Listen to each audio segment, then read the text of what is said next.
On Wednesday, October 21, 2009, Caribbean Petroleum Corporation, or CAPECO, began a routine transfer of more than 10 million gallons of unleaded gasoline from a tanker vessel docked 2.5 miles from the facility. The only storage tank that was large enough to hold a full shipment of gasoline was already in use.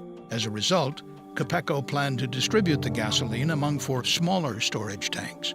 This operation would take more than 24 hours to complete.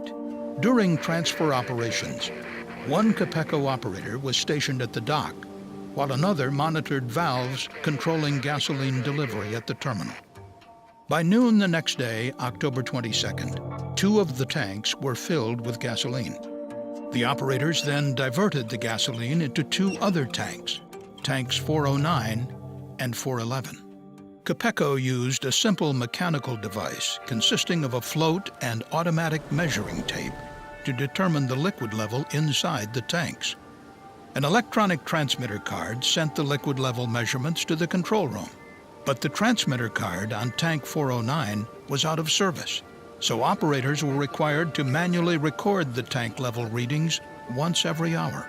At 10 p.m., the night of the 22nd, as tank 411 reached maximum capacity, operators fully opened the valve to tank 409. At that time, an operator read the level of tank 409 from the side gauge and reported it to his supervisor. The supervisor estimated that tank 409 would be full at 1 a.m. But shortly before midnight, tank 409 started to overflow. Gasoline sprayed from the vents, forming a vapor cloud and a pool of liquid in the tank's containment dike. The CSB determined that a total of nearly 200,000 gallons of gasoline, the equivalent of 20 full tanker trucks, was released from the 6 vents on the tank. On a warm, windless night, the gasoline vapor cloud grew to cover an area of 107 acres. At midnight, the tank farm operator was ready to perform the hourly check of tank 409. But before reaching the tank, he noticed a strong odor of gasoline. He alerted the dock operator to shut off the flow of gasoline to the tank. The tank farm operator and another operator met the supervisor at the edge of the terminal.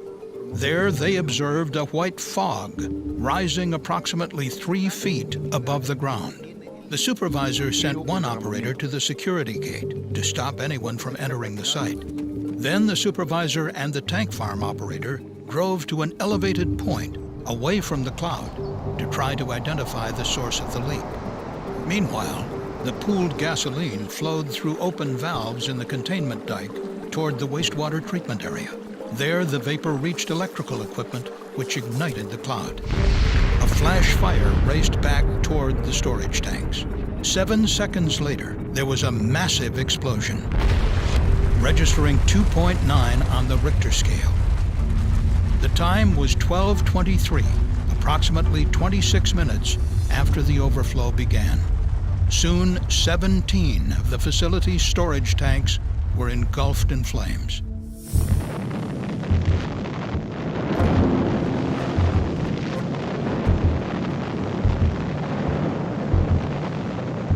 Fortunately, the 3 CAPECO employees escaped the tank farm, and there were no fatalities. Flames from the explosion could be seen from as far as 8 miles away. The shock wave damaged approximately 300 nearby homes and businesses. Fires continued to burn for over 2 days.